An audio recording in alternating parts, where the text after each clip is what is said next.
फर्ज कीजिए कि आप अपने किसी दोस्त के घर पे जाते हो कुछ रात के लिए रुकने के लिए। फिर आपको कुछ देर बाद पता चलता है कि जिस इलाके में अभी आप रह रहे हो वो हॉन्टेड है।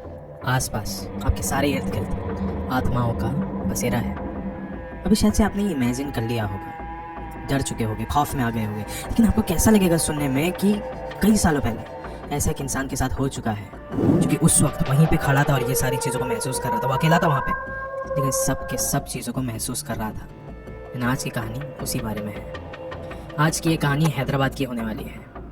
ये कहानी हैदराबाद के एक इलाके के बारे में है जहाँ पे ये सारी घटनाएं घटी थी और उस इंसान ने वहाँ पे ये एक्सपीरियंस किया था। बताया जाता है कि आज भी वो इसी खौफ के साथ जीता है, इसी एक दर्द के साथ जीता है कि उस रात में उसके साथ क्या हुआ था, लेकिन उसको एक सदमा पहुंच चुका है। एंड गाइस, बताया जाता है कि साल 2012 में इस प्रेत आत्मा की वजह से बहुत सारे लोग मौत का शिकार भी बने थे। बहुत सारे लोगों की लिटरली में मौत हुई है इसको लेकर। एंड गाइस, इस चीज़ के बारे में द हिंदू जैसे न्यूज़पेपर एंड न्यूज़ आर्टिकल्स में भी ये कहानी पब्लिश हो चुकी है। एंड गाइस, ये इतना खौफ सिर्फ इसीलिए है क्योंकि वो जो आत्मा है ना, वो सिर्फ किसी एक घर में नहीं बसती, पूरे इलाके पर उसका कब्जा है। आज इसी बारे में बात होगी। एंड गाइस, आप भी चौकन्ने हो जाओ क्योंकि क्या पता, हो सकता है कि अगली बार आप हैदराबाद जाओ और आपके इर्द गिर्द ये इलाका पड़ता हो और आप इसी आत्माओं के बसेरे के बीच में फंस जाओ। ध्यान से सुनिए ये कहानी। अभी वीडियो शुरू करने से पहले सब्सक्राइब कर दीजिए इस चैनल को। अब ये कहानी शुरू होती है। सो गाइस, जैसे मैंने कहा कि ये वाली कहानी हैदराबाद की है, सो गाइस ये कहानी भी वहीं पे शुरू होती है। हैदराबाद में एक इलाका पड़ता है जिसका नाम है रविंद्र नगर। एंड गाइस, ये हैदराबाद में ही है, like particularly it's in Hyderabad. And साल 2012 में इस इलाके में कुछ भी ठीक नहीं था। लाइक आज के समय में भी शायद से ठीक नहीं होगा, लेकिन ये जो कहानी है ये साल 2012 और 13 के पास की है, जब अशोक नाम का एक लड़का हैदराबाद में आया हुआ था कुछ दिनों के लिए। एंड उसे याद था बहुत अच्छे से कि उसकी कोई एक दोस्त है जो कि रविंद्र नगर में रहती है। तो उसने सोचा कि मैं होटल में क्यों रुकूं, मैं जाके अपनी दोस्त के पास ही जाके रुक जाता हूँ। फिर उसने अपने दोस्त को फ़ोन किया। उसकी दोस्त का नाम था प्रिया। उसने प्रिया को फ़ोन किया, उसको बोला कि मैं कुछ दिनों के लिए आ रहा हूँ यहाँ पे हैदराबाद में, सो मैं सोच रहा था कि मैं तेरे यहाँ पे रुक जाऊँ। प्रिया ने भी एक्सेप्ट कर लिया कि हाँ आजा, बिंदास आ जा यार, घर पे आ जा। एंड उसके बाद भी प्रिया कुछ तो कहने वाली थी, लेकिन उससे पहले अशोक ने फ़ोन काट दिया। शायद से यही उसकी एक बहुत बड़ी गलती थी। फिर अशोक फाइनली प्रिया के घर पे पहुंच चुका था। फिर प्रिया ने बोला कि मैं तुझे ना कॉल पे एक बात कहना चाहती थी, लेकिन मैं चल ठीक है, तो आ ही गया है तो मैं तेरे को अभी बता दूँ। प्रिया ने कहा कि अशोक तो यहाँ पे चाहे 1 दिन रुक, 5 दिन रुक या 10 दिन, लेकिन सिर्फ एक चीज़ अपने दिमाग में डाल के रख कि भाई यहाँ पे आधी रात में नहीं घूमना। आधी रात तो क्या, 6 बजे के बाद भी यहाँ पे नहीं घूमना। यहाँ पे इंसान नहीं घूमते 6 बजे के बाद, आत्माएं घूमती है। एंड मैं मजाक बिल्कुल भी नहीं कर रही। फिर अशोक ने बोला कि अरे यार ये सब कुछ क्या बोल रहे, मैं आया हूँ तो मेरी फिक्र ले रही है तुम, तुझे भी पता यार ये सब सिर्फ मनगढ़ंत कहानियाँ होती है, इट्स जस्ट अ फोकलोर, मैं इसमें बिल्कुल भी बिलीव नहीं करता। लेकिन गाइस, अशोक जिस कहानी को, जिस शब्दों को महज सिर्फ एक कहानी ही समझ रहा था, उसको बिल्कुल भी अंदाज़ा नहीं था कि ये बहुत जल्दी असलियत में तब्दील होने वाली है। एंड गाइस, अशोक यहाँ पे कोई ऑफिस के काम से नहीं आया था, वो एक शूटिंग बिजनेस में था। तो वो शूटिंग करने के लिए आया था जिसका सेट रामोजी स्टूडियोज़ में लगा हुआ था। एंड गाइस, आपको भी बहुत अच्छे से पता है कि रामोजी स्टूडियोज़ भी असल में बहुत ज़्यादा हॉन्टेड है, लाइक लिटरली हॉन्टेड है। इसका मतलब आप समझ रहे हो, अशोक एक ऐसी जगह पे आ पहुंचा था जहाँ पे वो चारों ओर से प्रेत आत्माओं से घिरा हुआ था। गाइस, फिर ये अगले दिन की बात है। अगले दिन सुबह सुबह अशोक अपने काम के लिए निकलने वाला था। एंड निकलने से पहले ना प्रिया ने उसको रोक दिया था एंड कहा कि अशोक, मैंने तुझे कल रात एक बात बताई थी कि कैसे तुझे शाम को 6 बजे से पहले पहले घर पे आ जाना है। चाहे तेरा शूटिंग का काम कितना भी पेंडिंग हो, ये कोशिश ज़रूर करना कि तू 6 बजे से पहले ही आ जाए, और हो सके तो ऑटो को घर के पास रोक देना अगर तू लेट आया तो। फिर अशोक ने बोला चल ठीक है, आई ट्राई। लेकिन गाइस, ये शूटिंग एक ऐसी चीज़ है ना जिसमें वक्त का अंदाज़ा नहीं लगता। जो क्रिएटिवनेस होती है ना, उसके लिए आपको वक्त देना ही पड़ता है। चाहिए 1 घंटा लगे, 2 दिन लगे, 3 दिन लगे या 5 दिन लगे, एक एक सीन के लिए भी बहुत ज़्यादा वक्त लग जाता है कभी। ये जो चीज़ है वो अशोक के साथ हो रही थी। अशोक को वक्त का अंदाज़ा ही नहीं लगा एंड वो काफ़ी देर रात आया है ऑटो रिक्शा वाले के साथ। लेकिन जब इसने कहा कि रिक्शे वाले को कि नहीं आप इस गली के अंदर ले लो, तो रिक्शे वाले ने कहा कि मैं अंदर नहीं जा सकता। मैं क्या, कोई भी नहीं जा सकता। फिर अशोक ने बोला ऐसा क्यों?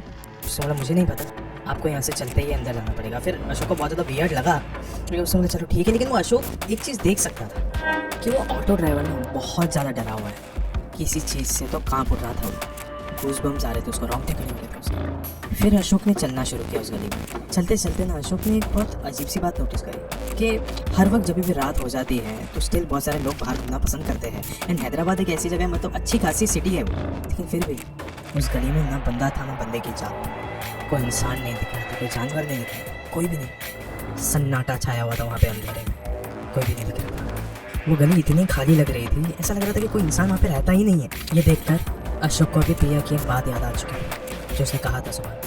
एंड वो चीज़ याद करने के बाद ना अशोक थोड़ा सा घबरा उठा था और वो ना अभी थोड़ा सा तेज़ चल रहा था। उसे अभी ऐसा पता नहीं क्यों लग रहा था कि कोई तो उसके पीछे दौड़ रहा है, उसके नज़दीक आ रहा है। वो पीछे बार बार मुड़ के दिख रहा था लेकिन पीछे कोई भी नहीं था।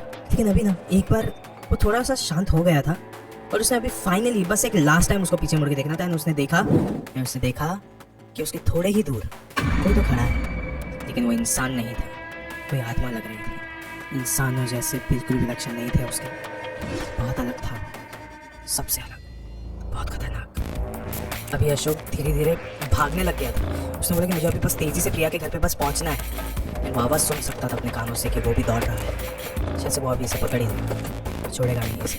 फिर उसे फाइनली एक दरवाज़ा खुला दिखा एक घर का, वो अंदर भागते हुए चला गया। अशोक ने अपने इस घर के अंदर घुस के फाइनली एक गहरी सांस ली। फिर कुछ ऐसा लगता था कि चलो फाइनली मैं बच गया हूँ, लेकिन ये सब कुछ क्या हो रहा है मेरे साथ, मैंने किसका क्या बिगाड़ा। लेकिन उसको ना अभी अपने अंदर ही एक चीज़ रियलाइज़ हो रही थी कि जो प्रिया थी ना वो झूठ नहीं कह रही थी, बिल्कुल भी मजाक नहीं कर रही थी। ये बात सच है कि यहाँ पे आधी रात में एक आत्मा भटकती है जिससे मुझको बच के रहना चाहिए। फिर उसने अपने आसपास देखा, उसने देखा कि ये घर है, लिटरली कोई ना कोई होगा अंदर शायद से। उसको ऐसा लग रहा था कि कोई तो है अभी जागा हुआ है इस घर में। फिर वो थोड़ा अंदर गया घर के, उसने देखा कि सामने एक आदमी खड़ा है। एंड वो आदमी भी बहुत ज़्यादा अभी डर चुका था इसको देख के, अशोक को देख के, आई मीन घबरा गया था। उसको लग रहा था कि आधी रात में कोई चोर आ गए। फिर अशोक ने बोला कि नहीं मैं चोर नहीं हूँ, मेरे साथ जस्ट अभी एक हादसा हुआ है। और अशोक ने अपनी पूरी कहानी सुनाई उस आदमी को। फिर उस आदमी ने भी सारी बात को अच्छे से समझ लिया एंड उसको फिर शांत कराया कि हाँ अशोक ऐसा होता है, ये सारी चीज़ें हैं यहाँ पे, इट एग्जिस्ट। फिर अशोक थोड़ा आराम किया उसने। उसके बीवी बच्चे भी आ गए थे ना, तो फिर बीवी बच्चों को भी देख के वो थोड़ा सा चिल आउट हो गया था कि मतलब नहीं मेरे साथ कोई और भी है यहाँ पे, जागा हुआ है, मेरे सपोर्ट में है। उसे वो देख के अच्छा लग रहा था। फिर उस इंसान ने अशोक को कहा कि आज रात के लिए आप यहीं पे रुक जाओ हमारे घर पे, हमें कोई भी तकलीफ नहीं होगी उस चीज़ से। फिर अशोक ने कहा कि हाँ मुझे यहाँ पे रुकने में कोई भी दिक्कत नहीं है, लेकिन मेरी दोस्त प्रिया है ना, मैं उसके घर पे रुका हुआ हूँ, उसका घर आपके पास में ही आता है, तो शायद से मुझे वहाँ पे जाना चाहिए। एक काम करता हूँ, मैं उसको कॉल करके यहाँ पे बुला लेता हूँ। फिर उस आदमी ने बोला कि आपको समझ में आ रहा है आप क्या करने वाले हो? जिस जहन्नम से अभी आप भाग के मेरे घर पे आए हो, आप आपकी दोस्त को भी उसी जहन्नम में धकेलने वाले हो। मौत का कुआं है बाहर, अपनी दोस्त को इस तकलीफ में मत डालो। फिर अशोक को भी ऐसा लगा कि हाँ ये इंसान सच तो बोल रहा है, इसकी बातों में सच्चाई तो है। ठीक है मैं रुक जाता हूँ यहाँ पे, एंड शायद से सुबह में चले जाऊँगा प्रिया के घर पे। लेकिन अशोक इतना ज़्यादा घबराया हुआ था ना कि थोड़ी देर के लिए वो सब कुछ भूल रहा था, लेकिन फिर भी वो ना अपनी आंखें बंद नहीं करना चाह रहा था। उसकी नज़रों के सामने सिर्फ और सिर्फ वही काले साए का चेहरा है। वो जागा हुआ था, एक ही कोने में बैठा हुआ रहा रात भर। एंड वो जो पूरा परिवार था ना वो भी उसी के साथ बैठा हुआ था, बस उसी को देख रहे थे कि वो कैसे कोने में बैठा हुआ है, एकदम घबराया काँप रहा है। फिर सुबह हो गई एंड अशोक ने बोला चलो शुक्रिया आप लोगों का, आपने मुझे अपने घर पे पनाह दी। फिर उसके बाद वो शुक्रिया बोल के निकल गया प्रिया के घर के। फिर जैसे ही अशोक प्रिया के घर के अंदर गया, प्रिया ने उसको 10 सवाल पूछे, एकदम घबरा के पूछे कि तू रात भर था कहाँ पे। मैं कितना कॉल कर रही थी तेरे को, तू कॉल भी नहीं उठा रहा था, तेरा कॉल भी तेरा फोन स्विच ऑफ लग रहा था मुझे, लेकिन तू था किधर? फिर अशोक ने बोला कि कल रात में मेरे साथ एक हादसा हुआ। जैसे मैं इस गली में पहुंचा, मेरा एक प्रेत आत्मा से सामना हुआ। मैं भी बहुत ज़्यादा घबरा गया था, मैं तेरे घर पे पहुंचने ही वाला था, लेकिन वो आत्मा भी उसी के करीब थी, तो मैं उल्टे डायरेक्शन में चला गया। और फिर वहाँ पे किसी ने मुझे अपने घर पे रुका दिया, रहने दिया। I am really glad for them, लेकिन उन्होंने मुझे सीरियसली बचा लिया प्रिया, वरना आज शायद से मैं तेरे करीब नहीं होता। फिर प्रिया को ना ये बात बहुत ज़्यादा वियर्ड लगी कि कोई किसी को अपने घर पे क्यों ही रुकने देगा। उसने सवाल पूछा कौन थे वो लोग? अशोक ने कहा अरे यही बहुत अच्छे लोग हैं, वो एक अच्छा खासा परिवार रहता है यहाँ पे। ये जो गली है ना, गली के शुरुआत में ही एकदम स्टार्टिंग का घर है ये। फिर प्रिया ने बोला कि कौन सा घर? अशोक ने बोला चल मैं तुझे लेके चलता हूँ, ये नंबर है उसका एंड वो तुझे आना चाहिए। फिर प्रिया ने कहा कि नहीं मैं नहीं चलूँगी, ना ही तुम जाओगे, क्योंकि पिछले ही साल वहाँ पे पूरे परिवार ने आत्महत्या करी है। उस घर में तब से लेकर आज तक कोई भी नहीं रहा, खंडर है वो घर। तुम कहाँ थे, किसके साथ थे? शायद से जो हर किसी के साथ हुआ है वही तुम्हारे साथ हुआ है। वो घर में आत्माओं का बसेरा है, आत्माओं के बीच में थे, उन्हीं की आत्माएं भटकती हैं यहाँ पे, तुम उन्हीं के बीच में थे। जैसे ही अशोक ने वो बात सुनी प्रिया के लफ्ज़ों से, उसके होश उड़ गए, पैरों तले ज़मीन खिसक गई थी उसके कि मैं एक रात जिन लोगों के साथ रुका था क्या वो प्रेत आत्मा ही थी? ये कैसे हो सकता है? ये हो ही नहीं सकता, इसको मैं मानने के लिए रेडी ही नहीं हूँ। एंड वो एक बहुत ही ज़्यादा गहरे सदमे में पहुँच चुका था अभी। लेकिन फिर उसने सोचना चालू किया कि रास्ते में उसे जो आत्मा दिखी थी उसका चेहरा और घर में जो उसे आदमी मिला था उसका चेहरा मिलते हैं, दोनों एक समान दिखते हैं। लेकिन वो इतना ज़्यादा घबराया हुआ था आधी रात में कि उसको याद भी नहीं था कि कौन कैसा दिख रहा है। उसे सिर्फ अपने आप को बचाना था उस रात। लेकिन फिर भी उस प्रेत आत्मा ने उसे जाने दिया, उसे मारा नहीं। फिर अशोक थोड़ा सा होश में आया। फिर उसने प्रिया को सवाल किया, ऐसा क्या है यहाँ पे, क्यों लोग इतने ज़्यादा घबराए हुए रहते, क्यों लोग यहाँ पे इतने ज़्यादा खौफ में रहते हैं। फिर प्रिया ने एक कहानी बताई अशोक को कि साल 2012 में ही यहाँ पे एक घटना हुई थी कि यहाँ पे पास में एक मंदिर था जिसे तोड़ा गया था। एंड उसके बाद से ऐसा बताया जाता था कि हमारे इस इलाके में शाम को 6 बजने के बाद एक आत्मा भटकती है जो कि सिर्फ और सिर्फ लोगों की मौत चाहती है, क्योंकि वो आत्मा उसी मंदिर के आसपास रहा करती थी। अभी उसके पास कोई भी घर नहीं है। शाम को 6 बजने के बाद वो आत्मा का घर यही है, यही इलाके। उसे जो भी मिल जाता है वो उसे खा जाती है, मार देती है दिल के द्वारे से। एंड जब से ये बातें फैलने लग गई थी हमारे इस इलाके में, ऐसा बताया जाता है कि लोग इतने ज़्यादा खौफ में आ गए थे, क्योंकि ऐसे बहुत सारे लोग थे जो कि इसे महसूस कर सकते थे। ऐसे बहुत सारे लोग हैं जिन्होंने देखा है वाकई में इस आत्मा को। वो लोग इतने ज़्यादा घबरा रहे थे कि बहुत सारे लोगों ने ये घर छोड़ दिया।